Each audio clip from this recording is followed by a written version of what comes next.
Ahí se ve perfecto, lo que no hay es sonido, ¿no? Del video. Ahí sí.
SILCHEC, monitoreo online de granos en silo bolsa. Con equipos desarrollados específicamente, periódicamente se toman los datos con una operación muy simple que puede realizar cualquier persona de tu establecimiento. Se divide la bolsa en 10 sectores que son marcados con etiquetas. Se pegan por única vez las etiquetas. El proceso de medición es simple. Se introduce la aguja en la etiqueta, se presiona un botón y comienza la toma de la muestra. Se procede de igual forma con el siguiente sector y se repite la operatoria hasta completar la bolsa. El muestreo total tarda solamente 3 minutos. Luego, por medio de una app, los datos se envían al centro de procesamiento de SILCHEC y con un software inteligente propio, por medio de un celular o por una PC, podés conocer el estado de conservación de tus granos almacenados. Los datos son transferidos del equipo al software. El software los procesa y envía el resultado. El resultado nos muestra el estado de conservación en forma sectorizada a lo largo de la bolsa. El software de procesamiento de SILCHEC lleva más de 1 millón de datos analizados. Conocer el estado de conservación permite anticiparte. Con SILCHEC, detectás si tu contratista embolsa con niveles de humedad mayores al estándar. Con SILCHEC, te adelantás 2 meses a las pérdidas por entrada de agua. Con SILCHEC, podés clasificar las bolsas de mayor a menor riesgo y así poder programar la logística de las cargas. Con SILCHEC, la información del riesgo te aparece sectorizada en 20 toneladas, una tolva. Con SILCHEC, solo pagás de 0,20 a 0,25 dólares por tonelada, dependiendo de la cantidad de bolsas. Y pagás solo una vez, durante todo el tiempo que la bolsa esté en el campo. Anticiparte es prevenir daños y evitar pérdidas. ¿Por qué no tener SILCHEC y dormir tranquilo? SILCHEC, monitoreo online de granos en silo bolsa.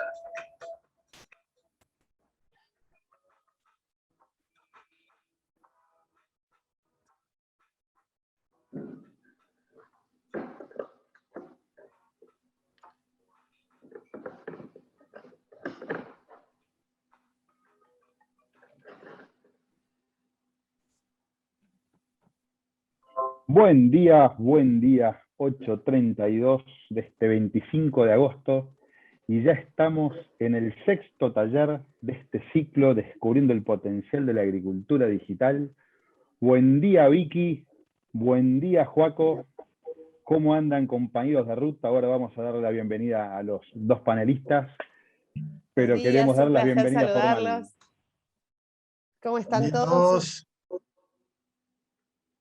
Vicky, buen día y como siempre, me encanta nada, que los saludes desde la red activa. Siempre tenemos gente nueva y siempre nos gusta explicarles en 20 segundos qué es la red activa para que estén sabiendo de qué se trata todo este esfuerzo que estamos haciendo. Bien, bueno, un placer darles la bienvenida al sexto taller. Los saludo desde GeoAgro, es una de las empresas que integra Activa, es un ecosistema de innovación que conformamos hace un par de años. Nuestro concepto está muy basado en que vemos que hay una gran cantidad de tecnologías disponibles y hay una brecha respecto de la adopción concreta que las empresas estamos logrando hacer para que eso genere impacto desde lo productivo, desde la rentabilidad, desde la sustentabilidad. Y entonces como empresas coordinamos acciones para facilitar cierto salto de conciencia y demostrar que en realidad no es tan complejo dar esos primeros pasos. Lo hacemos siempre generando espacios de discusión, de debate, de difusión de lo que estas posibilidades, estas tecnologías están permitiendo. Y bueno, tratamos de proponer un mes una temática que se aborde desde lo que puede estar pasando en el ciclo agrícola. Entonces, bueno, en este caso vamos a hablar de la siembra, de las oportunidades que las tecnologías nos están brindando para pensar en siembras más eficientes. Así que bueno, desde luego darles la bienvenida, muy contentos con nuestros dos panelistas de hoy, dos expertos y, a ver, en la historia de la agricultura de precisión en Argentina, si hay dos nombres que podemos remarcar sobre ellos dos, así que ese es un placer que nos acompañen. Y bueno, le paso la palabra a Joaquín, así no robamos mucho tiempo nosotros, porque la idea es escucharlos a ellos. Bueno, buen día a todos. Gracias a los panelistas por participar hoy, la verdad que también un placer. Y yo nada más contar, y un poco muy alineado a lo que es Activa, que es el Club Actec. El Club Actec es un espacio en el cual siempre lo visualizamos con el propósito de vincular el agro con la tecnología, y desde los viajes al Silicon Valley empezamos a ver que era una brecha que teníamos que empezar a poder, no sé si achicar, sino gestionar, porque como a veces vemos, las tecnologías crecen de forma exponencial y nosotros las personas aprendemos de forma lineal. Y bueno, hay un gap para ir gestionando día a día y ese es el espacio donde dentro del club trabajamos y depende del estadio de cada empresa. Hay acciones para todo lo que es el awareness, el salto de conciencia, que lo primero es poder evangelizar y que la mayor cantidad de productores y parte del ecosistema sean conscientes de que la era cambió y tenemos que a veces resignificar y cambiar la forma de no solo de relacionarnos, sino también de la manera de trabajar. El punto número 2, en el cual también apuntamos dentro del club, es esta brecha, ¿no? Es identificar cómo mi empresa, mi negocio está parado frente a este mundo digital. El punto número 3 es transformarnos, para eso la capacitación, y entendemos que el primer espacio para un productor transformarse es desde el lote, y la agricultura de precisión y poder ambiental y todo ese tipo de acciones son el primer paso de empezarse a amigar con la tecnología y en realidad poner la tecnología en el segundo lugar. En primer lugar va el proceso, la siembra. Ahora, ¿cómo busco la eficiencia? ¿Cuáles son las herramientas que me permiten aumentar la productividad o bajar el costo? Y es ahí donde se empieza a alinear todo. Y a partir de ahí, como último paso, entendemos cómo nos podemos potenciar, entendiendo que el dato pasa a ser el quinto factor de la producción y el dato pasa a ser el eje de nuestro negocio y la toma de decisiones. Y a partir de ahí, construir una cultura digital que es aprender y ir desaprendiendo, midiendo cerca del cliente. Y en nuestro caso, el cliente es el lote. Entonces, arrancamos con el quinto ciclo de este ciclo de cómo digitalizar la agricultura. Gracias, Fede. Sexto ciclo y Exacto. cuento una infidencia con esto que decía Vicky, que es un honor estar con Tomás Osterhel y con Santiago González Benzano. Ellos se decían, uy, esto parece deportes en el recuerdo.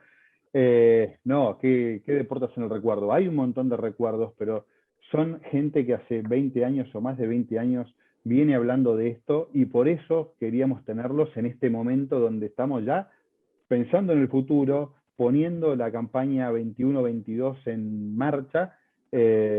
Así que lo otro que queríamos conversar era, bueno, además del aquí y ahora, esta gestión de lote, esta gestión de datos, También aprovechar para traccionar un poco para el futuro. Esto de la agricultura de precisión, las herramientas empiezan por el lote, pero tienen un camino que es muchísimo más largo y también queríamos orejear un poquito el futuro. No es el foco de estos talleres. Acá lo que queremos hacer es bajarlo a tierra, palparlo, convencernos además de que garpa todas estas herramientas en el corto plazo, no son en el largo, pero no queríamos desaprovechar y de compartir con ustedes, primero la opinión de Santiago, por todo esto que le decíamos, el tiempo que estaba trabajando para acá. Yo le dije otra palabra, pero digamos es el padre, uno de los padres de esta criatura, por lo menos en Argentina. Así que es un gusto estar con vos, Santi. Buen día, ¿cómo andás? Gracias, Fede. Bueno, muy contento de estar acá, primero, porque, bueno, las invitaciones tuyas siempre son muy ricas, y también estar acompañando a GeoAgro, que en realidad también fue con nosotros un partner, porque un camino de emprendimiento es como un viaje, y uno tiene que viajar con buenos amigos siempre, ¿no? Es así como se hacen los viajes. Y GeoAgro fue así, un buen amigo, compañero de ruta de este camino también. Así que con Martín, con Vicky, muy contento de estar con ustedes. Santi, ya que empezamos a hablar de ese viaje, me encantaría que puedas ir para atrás y te acuerdes cuando pusieron primero, cuando estaban llenando el tanque de nafta, hace 20 años, y empezaron a hablar de hacer agricultura con datos y a partir de ahí trabajar los ambientes. Mirando para atrás y viendo dónde estamos parados hoy, ¿te imaginabas que el futuro iba a ser como es hoy? ¿Qué es lo que te sorprendió cuando estás parado hoy en el 2021 lanzando la 22? ¿Y qué es lo que más destacas de todo este recorrido? Mira, como en todas visiones, uno tiene una visualización que después de la realidad va configurando una cosa por ahí distinta a lo que se visualiza, pero hay algunas cuestiones que fueron para mí muy importantes y después se fue enriqueciendo con otras novedades en el camino. Pero para mí lo importante fue cuando ustedes iniciaron toda la presentación, se habló mucho del lote, ¿no es cierto? Como todo tiene que empezar por el lote. Y decir, ¿qué es el lote? ¿No? Es decir, nosotros veníamos acostumbrados que el lote era un rectángulo en general, con alambrados alrededor. Y esa era la unidad de decisión que teníamos, con toda una heterogeneidad metida adentro, con un nombre de algún gaucho o algún arroyo vecino, y con mucha heterogeneidad interna. Y dijimos, ¿esta es realmente la unidad apropiada para tomar decisiones, el lote? ¿Qué es el lote que tenemos que constituir? Y en realidad nos dimos cuenta que esa heterogeneidad nos proponía un montón de reglas de decisión como agrónomos. Ese fue el primer desafío. ¿Cómo puede ser? Cuando empezamos a meter una cosechadora con monitor, dijimos, pucha, pero ¿cómo podemos estar tomando la misma decisión para un lugar de este lote que rinde 2.000 kilos de maíz y este otro que está rindiendo 14.000 kilos de maíz, al mismo lote? Entonces dijimos, bueno, tenemos que cambiar esta idea de cuál es la unidad que tenemos que gestionar. Y lo otro es decir, bueno, toda gestión necesita un sistema de información. Entonces, y todo sistema de información tiene un ID, que es lo que le da identificación a un montón de atributos y le da trazabilidad en un sistema temporal de gestión de información. Y ahí nos dimos cuenta, o vimos y esa fue la gran oportunidad tecnológica que vimos, que era que si digitalizábamos y usábamos latitud y longitud como ID del sistema de información, íbamos a estar en otro lugar, Y eso pasó, realmente también traccionado porque la siembra directa permitió la agricultura continua, entonces los alambrados perdiendo el sentido, se sacaron, y las unidades empezaron a ser ambientes.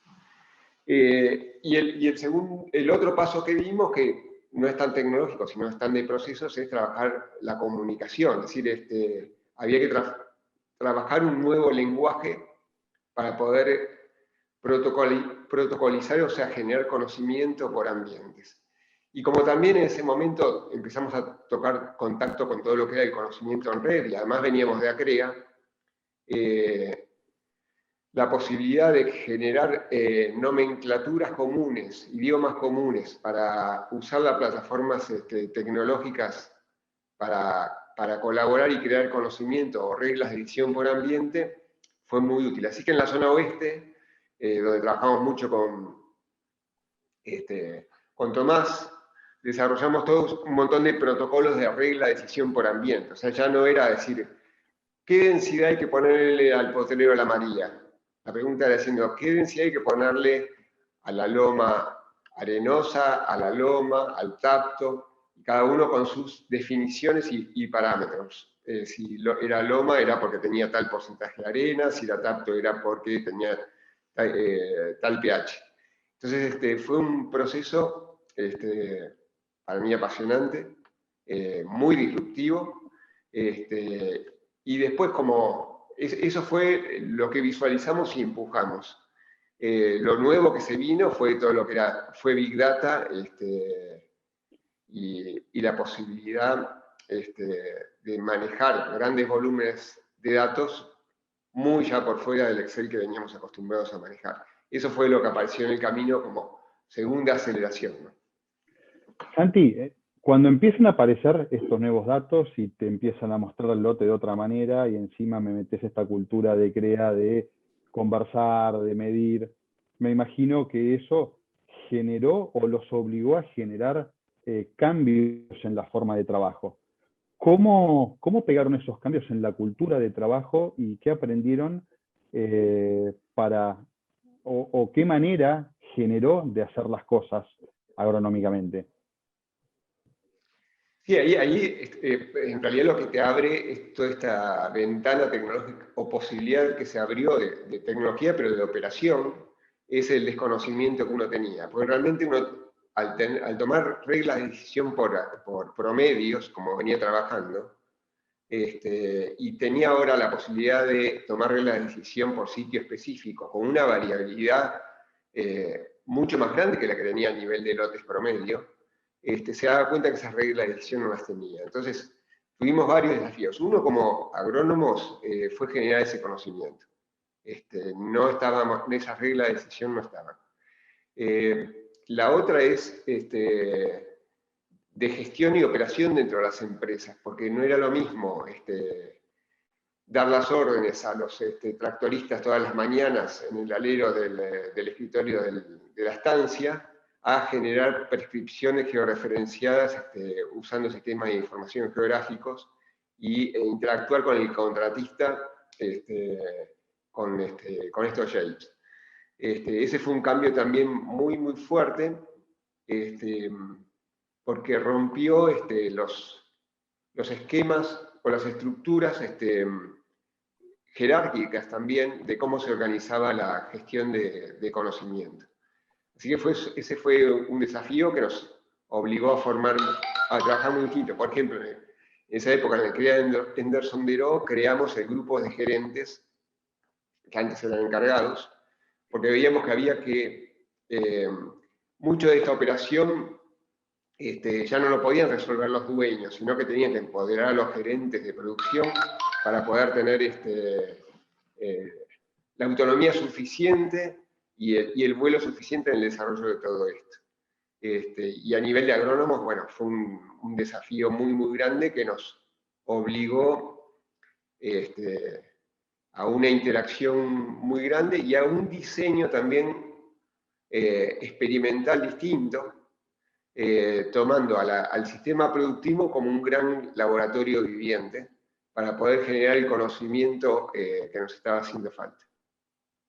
De vuelta, personas para potenciar la tecnología, y hay una tecnología de datos dura y una tecnología blanda de colaboración, ¿no? ¿Qué podemos aprovechar hoy de todo este medio de gestión de datos para poder entrar a dar los primeros pasos, ¿no? Cómo todo esto que se fue generando y que ya hay de alguna manera más sistematización, ¿no? No tienen que pasar por muchas de las curvas de aprendizaje que pasaron. ¿Cómo las puede aprovechar alguien de los muchos que todavía están mirando, apoyados desde la tranquera, mirando lo que pasa al lado. ¿Cómo nos podemos contagiar y cómo pueden dar esos primeros palotes en esta forma de hacer las cosas? Sí, mira, ahí también entra mucho en la cultura de las personas y las organizaciones. En general, hay organizaciones que son muy innovadoras y dan el paso porque perciben valor, y el tema de cómo van a capturar valor, tienen confianza en que se va a resolver. Y otras que son menos innovadoras, en realidad ven valor cuando machean inmediatamente con la captura de valor. O sea, si no ven captura de valor, no hay visibilidad de valor.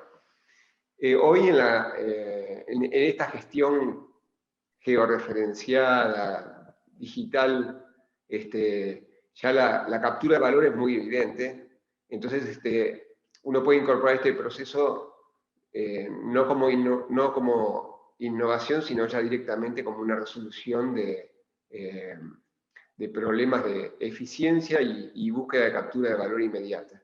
Y ya que estamos acá enfrente de la siembra de maíz, el maíz es el abanderado, el candidato número 1 para capturar valor. Es decir, la densidad regular, la densidad de maíz hoy es como que uno no debería pensar una siembra de maíz sin densidad variable.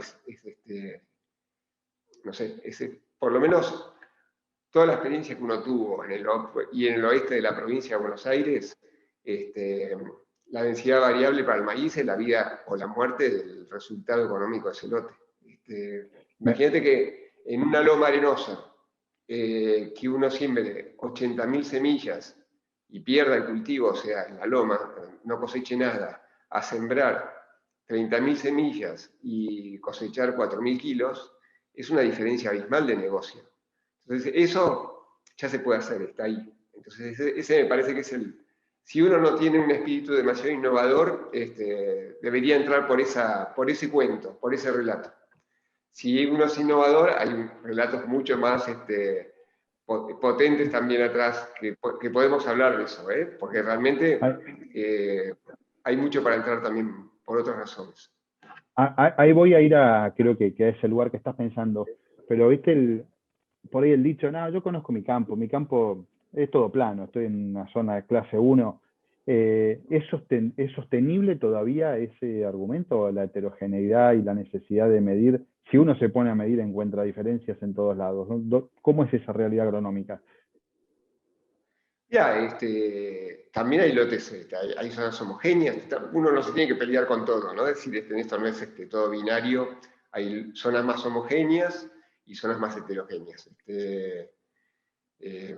Lógicamente, si uno tiene un campo con muy baja heterogeneidad, la recomendación es por ahí no inviertas tanto en agricultura por ambientes, pero básicamente la Argentina tiene bastante heterogeneidad en los suelos, y en la medida además que las tecnologías se van desarrollando, van haciendo también más evidentes esa heterogeneidad. En la medida que aumentan las respuestas a la fertilización, aumenta la productividad genética y demás, también va revelando esa heterogeneidad escondida.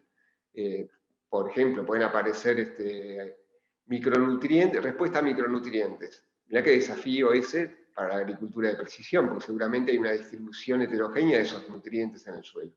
Es decir, cada paso que se va dando nos arroja luz sobre esa heterogeneidad que hay. Entonces, hay que desarrollar primero hay que desarrollar ese proceso de entender realmente qué heterogeneidad hay en el lote. Y sabiendo que esa heterogeneidad es la que hoy estamos percibiendo con la tecnología actual, lo más probable es que a medida que ajustemos la tecnología, la heterogeneidad se vaya haciendo más evidente y haya que gestionarla. Y va a haber herramientas para gestionarla.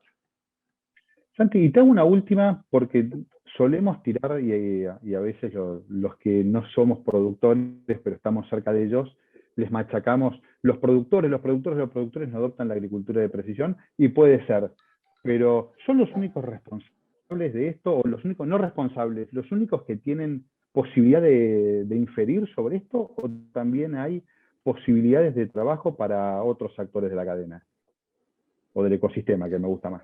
Mira, hablábamos de que esto es un sistema de información digital.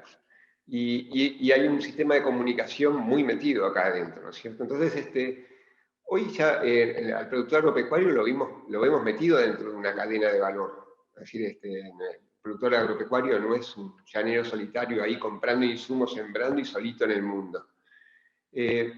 Y lo que vemos que hoy el gran desafío para mí está en la cadena de valor justamente, y básicamente el sector financiero, en el sector productor de insumos, semillas, fertilizantes, agroquímicos, y en el sector comprador. ¿Por qué hago hincapié en estos tres factores? Empecemos por el desarrollador de insumos. Hoy me parecería que si uno compra una bolsa de maíz, debería ya traer una recomendación de semillas por hectárea para cada uno de los ambientes en las distintas zonas del país. Es decir, cuando uno compra cualquier remedio, cualquier cosa, viene con una prescripción. Y el valor está asociado a la prescripción. Imagínate uno compra una bolsa de semilla que no te diga nada. Si esa bolsa de semilla vale mucho menos, porque no tiene información. Ahora, hoy viene con un papel plastificado que te dice en la zona norte, tal densidad, tal fecha de siembra. Ese es el nivel de información que hoy trae la bolsa. Imagínate si esa bolsa trae un código que vos entras por internet, dibujás tu lote y te baja directamente una prescripción para tu lote de ese genotipo. Y lo digo esto porque en realidad los desarrolladores de genética deberían estar desarrollando genética por ambientes, porque hoy la Big Data aplicada al genoma y las herramientas que tiene la genómica hoy le permiten casi cortar y pegar y desarrollar germoplasmas. Y deberían estar desarrollando germoplasmas a medida para los ambientes. Entonces, desde esta visión, esta agricultura por ambientes que decimos, uy, el agricultor es conservador y no incorpora nada. Yo lo veo al revés. Yo veo al agricultor muy innovador y veo a la cadena muy cómoda y conservadora en su modelo de negocios.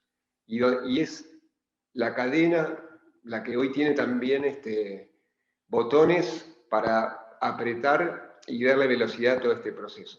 Lo mismo el sector financiero presta y pide una hipoteca, un título, y no está conociendo la real productividad de los campos, no conoce los flujos de producción en tiempo real, no activa sementeras por información de sensores. Es decir, podría estar dando créditos más baratos, más accesibles, si tuviese un link mucho más fuerte con estas plataformas de gestión de datos por ambientes, que no solamente dan la productividad histórica, sino que también dan en tiempo real la activación de sementeras. Y finalmente el sector comprador es otro también gran deudor en el proceso, porque es el que tiene el vínculo con los consumidores también. Y debería estar desarrollando segregaciones y políticas de valor para la compra, que estén relacionados con estos sistemas de gestión que permitan llevar información de la producción al consumidor que lo está demandando. O sea, hoy el consumidor, que está visto como, bueno, alguien que compra una costillita de cerdo y es lo único que le importa, hoy no, hoy está preocupado ese cerdo cómo se crió, con qué soja, se desmontó árboles para producir esa soja. Ese productor de soja está contribuyendo al cambio climático o no está contribuyendo al cambio climático. Bueno, todo eso se va a poder resolver sobre estas plataformas de gestión por ambientes virtuales, georreferenciadas, que van a permitir generar token de soja, token de secuestro de carbono. Así que vemos un potencial muy, muy grande. El comienzo es sencillito. ¿Cuántas semillas de maíz tengo que sembrar? La potencialidad que tiene todo esto es inmensa. Ese es el punto y excelente pie para... A ver, queríamos entusiasmar, mostrar que esto de la agricultura digital, y separemos agricultura de precisión de agricultura digital, es un marco enorme que empieza por el campo. Entonces vamos a continuar esta charla bajando a tierra. Ya vimos a todo lo que podemos ir y todos los involucrados en esto. Es decir, la información que nosotros generemos nos va a permitir vincularnos con el resto del ecosistema, darle valor al ecosistema y generar un potencial de negocio más grande. Ahora, empieza la tranquera. Para eso tenemos que terminar algunos de convencernos de que nos va a dar beneficios de corto plazo para llegar a esos beneficios de largo. Y Tomás Osterhel está trabajando en eso hace tanto tiempo como Santi. Trabajaban juntos, como lo mencionó Santi. Así que queremos ir ahora a mostrar el aquí y ahora de esta herramienta para vincularnos con ese futuro que nos terminó mostrando Santi. Buen día, Tommy, ¿cómo andás? Bien, Y gracias, Santi, por la claridad y de vuelta. Guacho, volver a desafiarnos a 20 años. No nos dejás en paz. Siempre corriendo la frontera, Benzano, ¿viste? Nos vive Yo corriendo vivo en un estado de ansiedad No. absoluta. Gracias, Santi, por la lucidez y por compartir. Gracias. Tommy, dejanos fijo el arco, por lo menos una jugada. ¿Cómo andás? Buen día. buen día, Fede. ¿Cómo va eso? Muy bien, sí. Bueno, volvamos al aquí y ahora y empezamos como si fuera de cero. ¿Podemos romper con el mito de que el campo es todo lo mismo? Y yo creo que a esta altura ya debería estar roto eso. El campo sí, no es todo lo mismo, vamos a romperlo. Yo tengo presentación, confirmame si la están mirando, y sí, vamos a romper ahora durante 20 días con el mito que el campo es todo lo mismo. Dale, Todavía no te vemos, Tommy. ¿No? Bueno. ¿No? Si querés volver a probar y si no comparto yo, no tengo problema. Ahí vamos, a ver.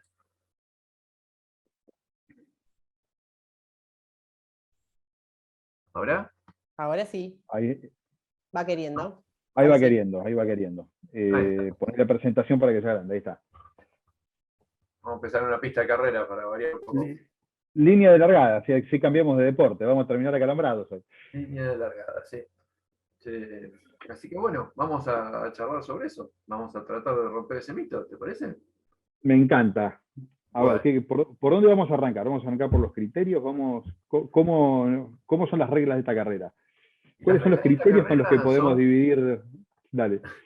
No, las reglas de esta carrera son que muchas veces el principio de preparación no es el mismo para todos.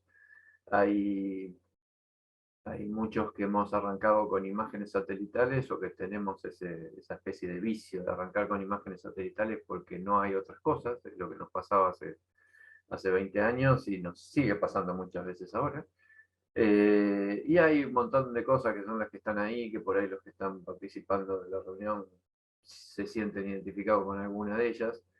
El tema es empezar, el tema es ponerse en la línea de largada y arrancar, y no sentir que si yo no tengo tal o cual cosa no puedo empezar. Ese sería lo primero que me gustaría transmitir. Acá hay que arrancar y pronto, y que no arrancó. Es raro que todavía esté jugando el partido, así que aproveche y súmese, y el que está a medio camino vea cómo acelerar, porque no deja de ser una carrera, así que hay distintas opciones y sí, dale. Me gusta esto porque, a ver, hay información que uno después puede ajustar, pero hay información elemental para poder definir esto que decía Santi, ¿no? De la productividad de la loma o del bajo, y hay sensores que nos pueden caracterizar ese lote. ¿Cómo armaríamos esa productividad? ¿Cómo nos pondríamos ahí ya en cuclillas en los partidores?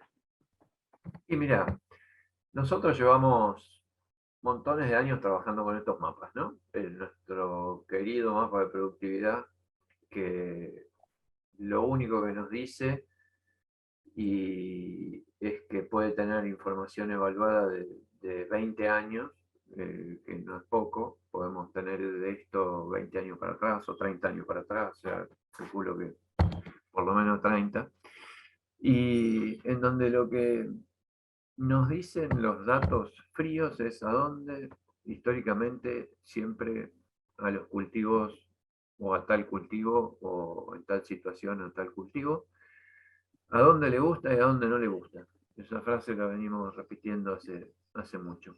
Y bueno, y ya sabemos que en este tipo de mapas donde es azul, por algo, las cosas vienen mejor. Y donde es muy amarillo, por algo, las cosas vienen peor. Y ahí es donde nosotros empezamos a desafiar a los equipos de trabajo de las empresas con las que trabajamos para que descubran los porqués de esos algos. Y estos mapas nos han funcionado en todo el país, con distintas eh, pequeñas diferencias, pero los mapas siempre salen perfectos, porque el mapa es algo muy puro, es un análisis de eso, de si al cultivo le gusta o no le gusta. Después vayan ustedes, agrónomos, a ver por qué nos dicen los mapas. Y eso es lo mismo en un suelo pesado de Entre Ríos, en una loma arenosa del oeste de Buenos Aires, en un suelo con tosca de Coronel Suárez, o en donde se les ocurra. Eso va a ser así. Siempre los cultivos nos van a mostrar, o los campos naturales, o lo que sea, nos van a mostrar diferencias que nosotros tenemos que evaluar y ver cómo gestionar. Y eso es lo desafiante y es lo que a nosotros nos ha hecho eso, devolver la pelota a productores, asesores, a decir, bueno, esto es lo que tienen, acá está, tenemos 23,4 hectáreas de tal cosa, 22,1 de esta otra, 17,3 de esta otra, y tenemos que encontrar juntos qué es lo mejor para hacer acá. Y empezás a hacer las preguntas que decís y qué podés decidir una vez que por lo menos adivinás respuestas que después confirmarás. ¿Sobre qué podés trabajar a partir de esas preguntas? Y lo que empezamos es con qué es lo que hay, qué es la posibilidad de manejar variables e insumos, básicamente, o vamos a centrarnos en las tres cosas principales que tienen un poquito que ver con la siembra, sobre todo la densidad y fertilizante. Entre semilla, fósforo y urea uno tiene gran parte del costo de un maíz, ya que estamos charlando de maíz, que se nos viene la siembra en un mes, o en 20 días, o en 40 días, según zonas, y empezamos a gestionar esos mapas para que se conviertan en mapas como estos, en donde tenemos ahí, están las diferentes dosis, tenemos desde un lote que tiene 76.000, me parece que es la densidad más alta de estos 6 que se nos ocurrió poner acá, hasta un 32.000, leo por ahí. Y bueno, y todo esto va surgiendo de eso, de expectativas del productor, que no deja de ser muy importante, de el pronóstico que tenemos hacia adelante, de si niño, de si no niño, de cuánta agua útil tenemos en el suelo, del relieve, de conductividad eléctrica, de análisis de suelo, de lo que haya. Y siempre va a ser importante y siempre va a ser mucho, siempre va a poder haber algo más, pero siempre podría haber habido algo menos. Así que a partir de esto es que dejamos un poco de tomar decisiones así como las tomábamos antes, a nivel de cuadrado, bloque de 120, 150, 280 hectáreas, para empezar a afinar un poquito la puntería. Y además, en paralelo, la tecnología nos ofrece herramientas cada vez más poderosas, ¿no? Y mirá, con Santi un poco nos reíamos antes de empezar con eso del deporte en el recuerdo. Yo tengo bastante presente porque yo era muy incapaz de hablar en público hace 20 años. Y me acuerdo que una de las primeras veces que me tocó hablar en público fue con Santi. Y hablábamos de eso, de que teníamos que dejar de manejar lotes y empezar que íbamos camino a manejar el metro cuadrado. Y bueno, por eso me acordé, y ahora que compartí con Santi pusimos esta, que parecía de ciencia ficción manejar el metro cuadrado, la gente miraba torcido cuando uno hablaba de metro cuadrado, y no solo manejamos el metro cuadrado, hay que pensar que nosotros ahora en aplicaciones dirigidas de herbicidas, por ejemplo, se le está acertando a una manesa que tiene el tamaño de la moneda de $1. Así que nos quedamos chicos con el metro cuadrado.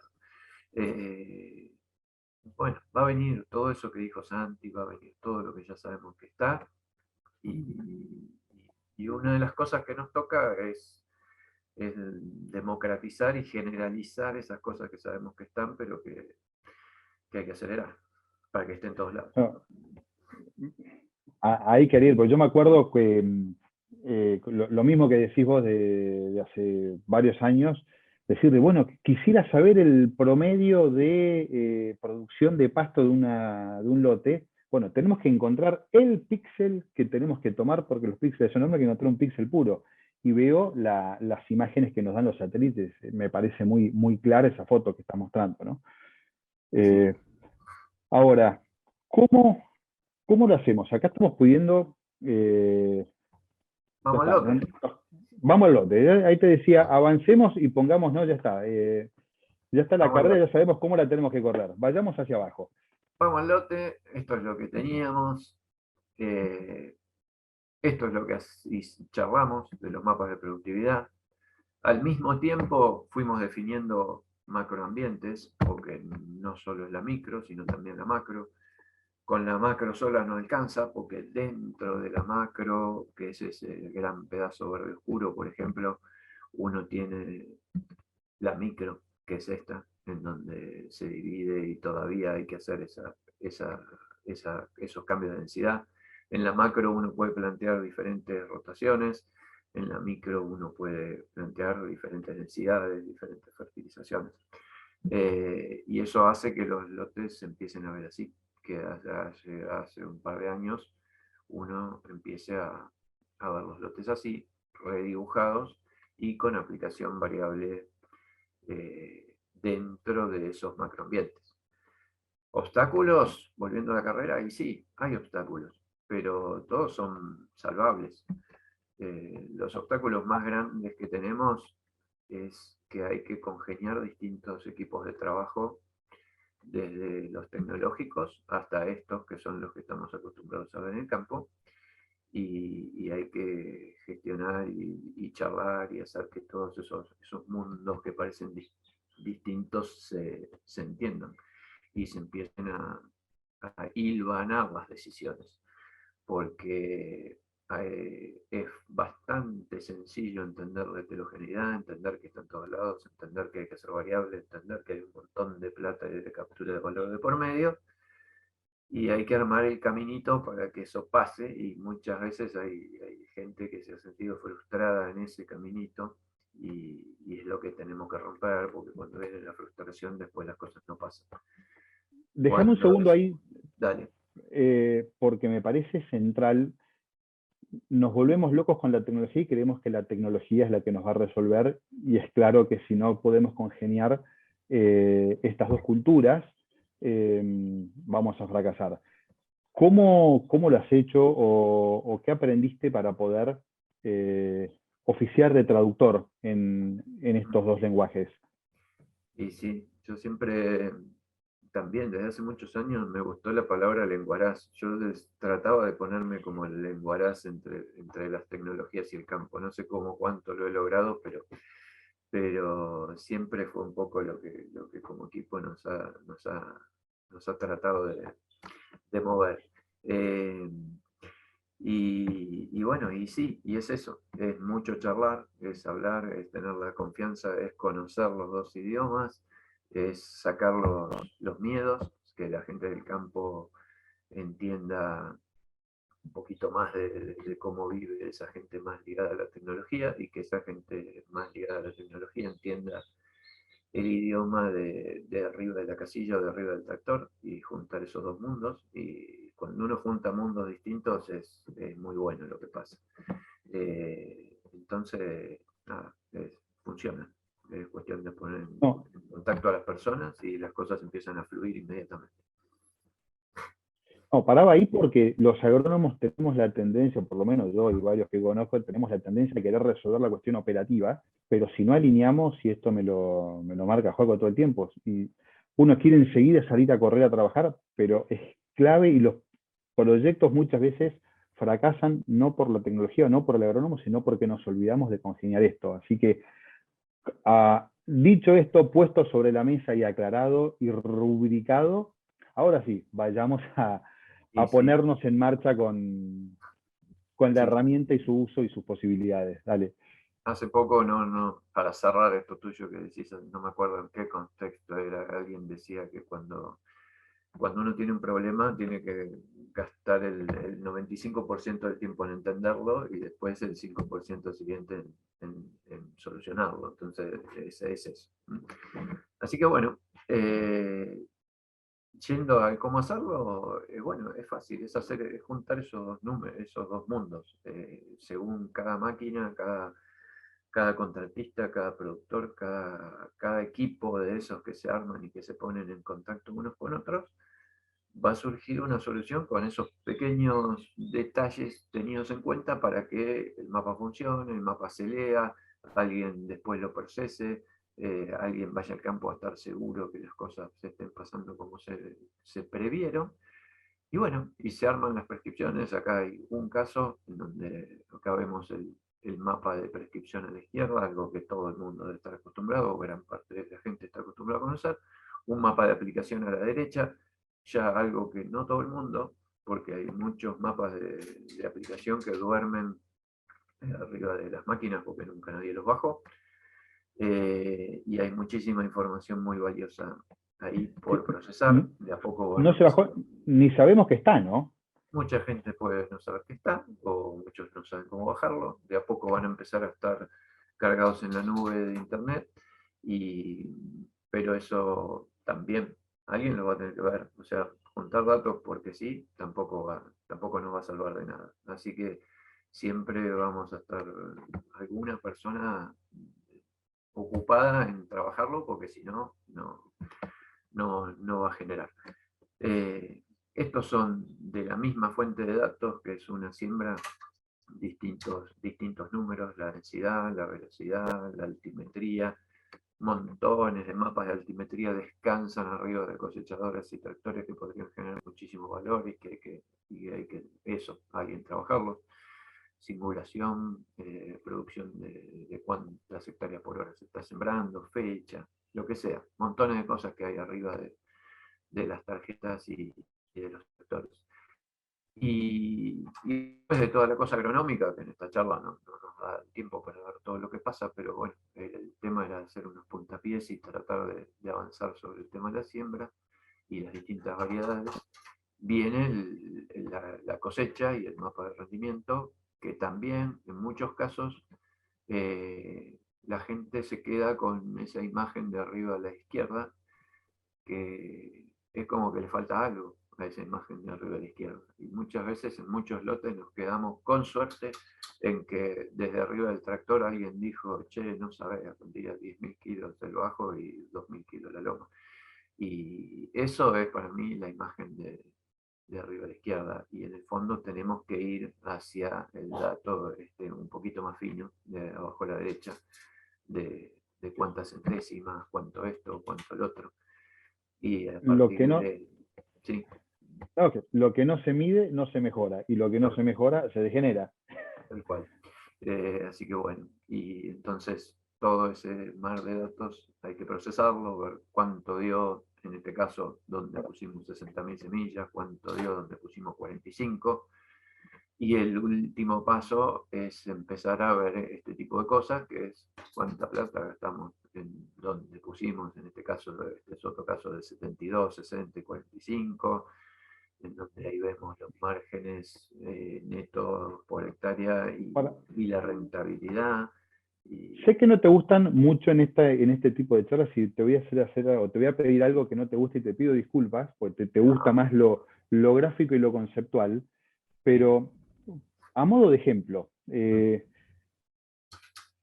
buenísimo. Bueno, entramos a una cultura de medir, vamos a poder mejorar todo el tiempo, vamos a saber qué tecnología aprovechar y qué tecnología no para mejorar tal o cual proceso.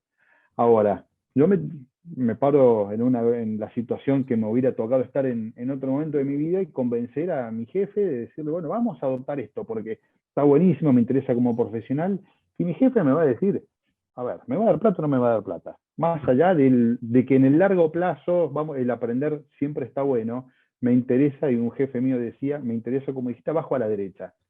En el abajo a la derecha de este caso, por ejemplo, y después decime cuán promedio es, o en esa campana de estadística en la curva normal, si está en el promedio o este es un caso muy extremo. Mirá, de esa campana voy a empezar la campana con un extremo de la campana, que fue un caso que nombró Santi. Santi dijo, en el oeste, contó, así como al pasar, gastar en vez de 80.000 semillas 40 y sacar 4.000 kilos y no sacar nada. Y eso es verdad, eso es así. Y eso, mientras Santi lo decía, yo pensaba, 4.000 kilos de maíz más media bolsa de semilla son $1.000 por hectárea.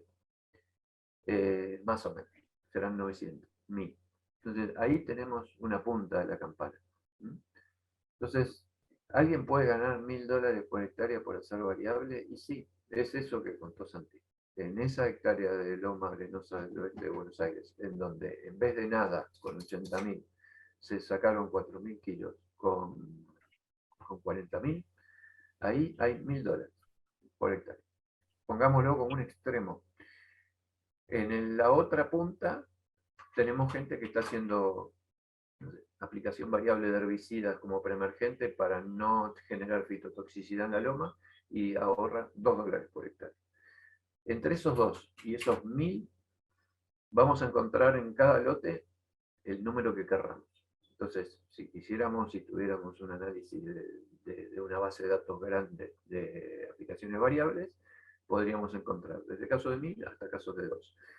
Habrá muchos de 200, de 300, de 500, de 180 en maíz y va a variar mucho según cómo venga el año, según cómo vengan las condiciones, según la decisión del productor y según qué es lo que podemos hacer en cada caso. Va a haber lugares donde es posible hacer variable de todo y serán 200, 300, $400. Va a haber lugares donde se puede variar una sola cosa y serán 50, 100, 120. No sé si te voy contestando, pero entre 2 No, y 1.000, ¿te parece una linda no, campana? no, la distribución bárbara, pero cuando te pusiste a pensar y automáticamente te emergieron los valores más promedios, estás hablando de 40, 50, 100, un poquito más, no son valores nada despreciables para poder animarse a entrar además en una cultura que, como mostraba Santi, va a tener un montón de aristas crediticias, va a tener aristas de negocios ambientales, va a tener aristas de trazabilidad de información, con lo cual, como inicio, $40 para poner un número mágico, $50 para poner un número mágico, creo que no es para desperdiciar, ¿no? No, no es para nada para desperdiciar. Creo que te quedas un poco corto, después habría que afinar, pero ponele eso de piso. Perfecto. Bien, entonces, tenías ahí otro, no sé si tenías otro ejemplo ahí para caracterizarlo. Hay otro ejemplo, lo que me gusta de este, es que no solo pensemos en margen, sino también pensemos en rentabilidad. Acá hay una cresta de loma en donde por el cierto ahorro y lograr que no decaiga el rinde, hay una rentabilidad muy alta en esa cresta de la loma, muy parecida o casi igual a la de ese bajo productivo en donde se fue a fondo, ¿no? Entonces a veces como que se disocian el margen y la rentabilidad y muchas veces van a la par, pero también se disocian a veces y me gustaba como detallecito a compartir. Bien. Entonces, ¿cómo deberíamos, listo, acá está claro, mostramos la foto, Garpa entrar al sistema, por el corto y Garpa por el largo. ¿Cómo debería ser todo este proceso de laburo? Y bueno, vamos a las tres últimas, que aparte ya estamos medio pasados de tiempo. Acá voy a hacer, nada, este comentario sobre todo es el que más me importa. Esto yo me acuerdo perfecto cuando en un congreso se lo escuchamos a Adrián, por eso siempre lo cito. Él habló de este proceso de la innovación con estos pasos de la información, el conocimiento que se genera a partir de la información, la capacidad que es de las personas. Él decía que el conocimiento está en las personas, por eso preguntamos quién lo tiene. En cambio, la información está en las cosas, por eso preguntamos dónde está. Entonces, ese conocimiento dentro de las personas es lo que nos hace generar capacidades distintas. Y cuando tenemos esa capacidad distinta, recién podemos accionar. Y recién podemos hacer que las cosas pasen y que se generen los cambios y la innovación. El gran problema es que nos olvidamos de esos puntos 2 y 3. Entonces nos olvidamos que el conocimiento tiene que estar en las personas y que las personas tienen que desarrollar capacidades. Pensamos que por tener mucha información, las cosas van a pasar. Y eso no pasa. Eso es la realidad, que no pasa. Montones de los fracasos en innovación y en aplicación de tecnología son por eso, porque nos falta lograr esos pasos 2 y 3, que son pasos más o menos blandos, pasos que hay que trabajar, pasos que a veces llevan su tiempo, pasos que no son fáciles. Entonces hoy está muy fácil o relativamente accesible conseguir información y datos y datos y datos, y uno se entusiasma y se embalda por ese lado, pero cuesta pasar a la acción, así que esta casi que la diapo que más me gustaría que todos se acuerden. Y después dejar el clásico. Habla un poquito más fuerte, Tommy. No, y después dejar el clásico, perdón. ¿Pero se escuchó? Sí. No Por eso estabas un poco alejado del micrófono. No me hagas decirlo de vuelta. No. Así que bueno. No, y después el otro es el tema de las herramientas y la integración con las personas. Nosotros lo que necesitamos son carpinterías, no cajas de herramientas. Entonces necesitamos las personas trabajando con las cosas y no una caja de herramientas con 500 herramientas a las que todavía no le sacamos el nylon. Y esta es la última. Más que la carrera que les mostraba al principio, quiero que se queden con el concepto de que esto es una maratón y que no necesitamos ser Kipchoge, necesitamos ser uno del montón, ni siquiera uno de estos otros que están en la foto, que se lo ve todo bastante bien. Lo más importante es que no seamos el que está sentado en el sillón mirándola por tele. Así que ese sería el último concepto. La maratón por ESPN. Sí, y después, hace un par de años que trato cuando puedo de reforzar esta idea de que dejemos de decir la frase lo que se viene, porque lo único que logramos diciendo lo que se viene es pateando las cosas para adelante y no resolviéndolas nunca. Así que con esto termino. Me encanta porque uno a veces decía, bueno, vamos a trabajar en agricultura de precisión de la siembra, y volveme al anterior, así ya lo vemos después. Y quiero ratificar esta idea que a veces uno tenía la expectativa, hubiera llegado a esta conversación con la expectativa, bueno, a ver, ¿cuál va a ser la nueva herramienta que vamos a ver? Pecado de nosotros, o por lo menos yo suelo caer en eso con bastante frecuencia. Muchachos, esto es un trabajo con personas, es un trabajo de equipo, es un trabajo casi no, es un trabajo de recursos humanos y de organización, ¿no? Y sí, así es, tal cual. Tommy, clarísimo de parte mía, 1.000.000 de gracias. No sé si hay alguna pregunta que alguien quiera hacer o que te haya llegado.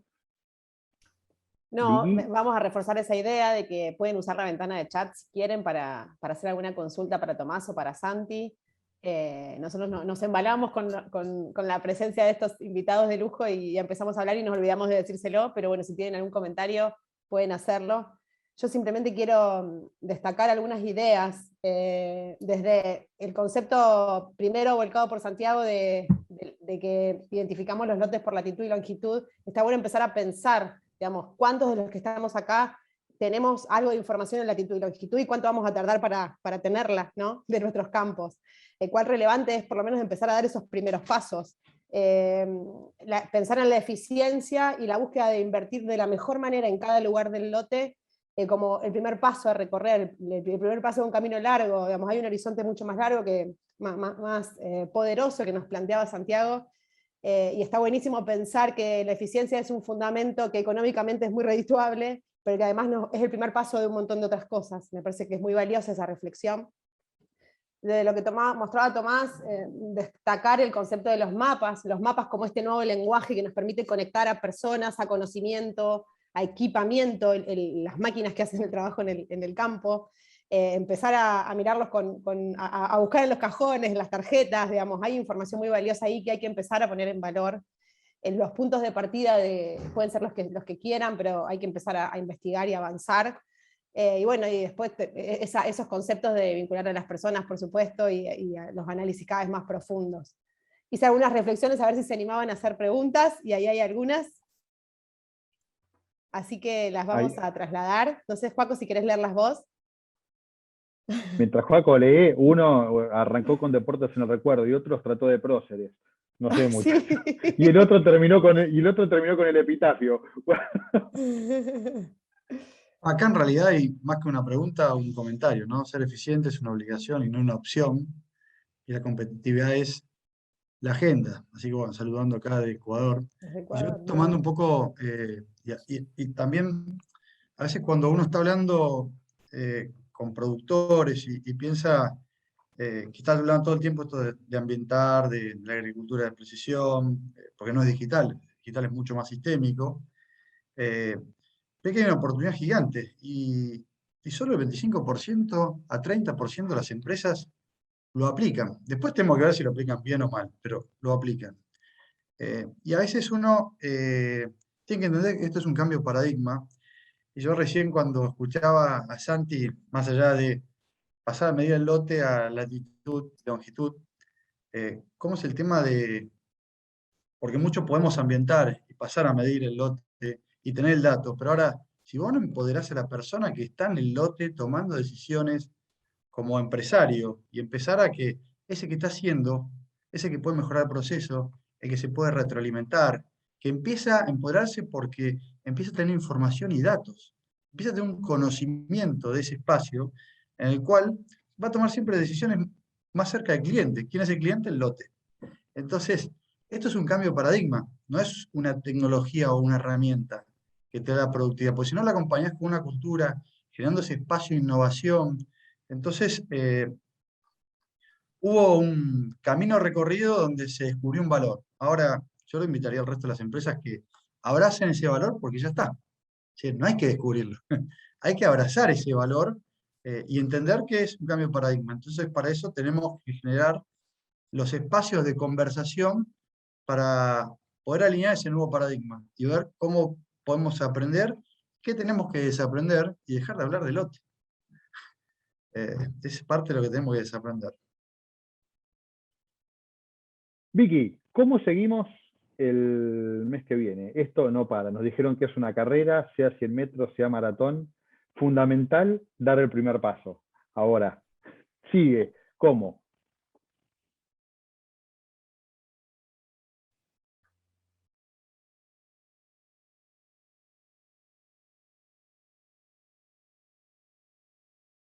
Estás muteada, Vicky. Ah, perdón, no la veía. Ahí estaba buscando la forma de desmutearme. Esperen que paso a las próximas, así les muestro la agenda. No me está dejando. Un poquito lento esto. Bueno. Mientras tanto apareció una pregunta, me pareció ver un globito, ¿puede ser? Mientras Vicky busca eso. Sí, acá apareció, consulta. El que tiene tecnología no arranca porque no se siente seguro. Y el que no la tiene no arranca tampoco porque falta la misma. Bueno, ¿cuál es la sugerencia? ¿No? Y a veces en las conversaciones siempre nos pasa la sábana corta. Nos falta entendimiento o nos falta tecnología, por dónde arranco. Y si pensamos en otras industrias, el proceso.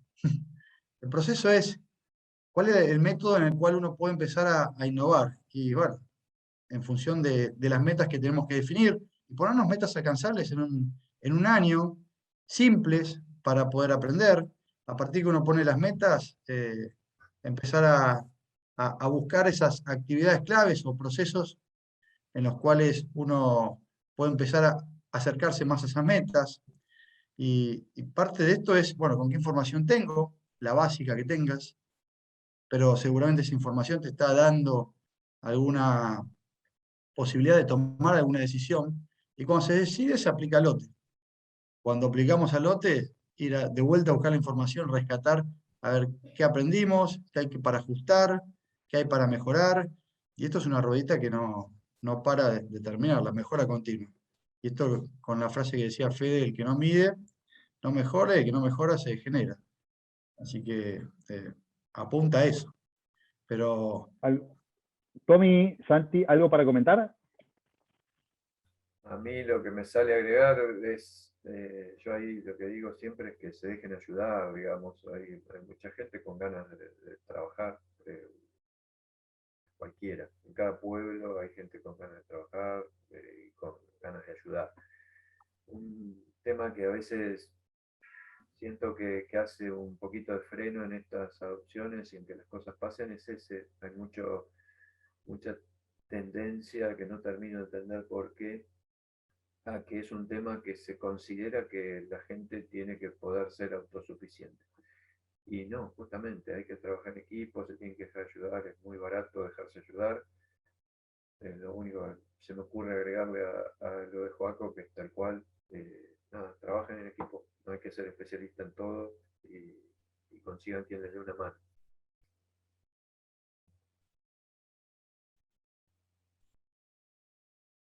Bien, y apareció una más, ¿no? ¿O estoy equivocado?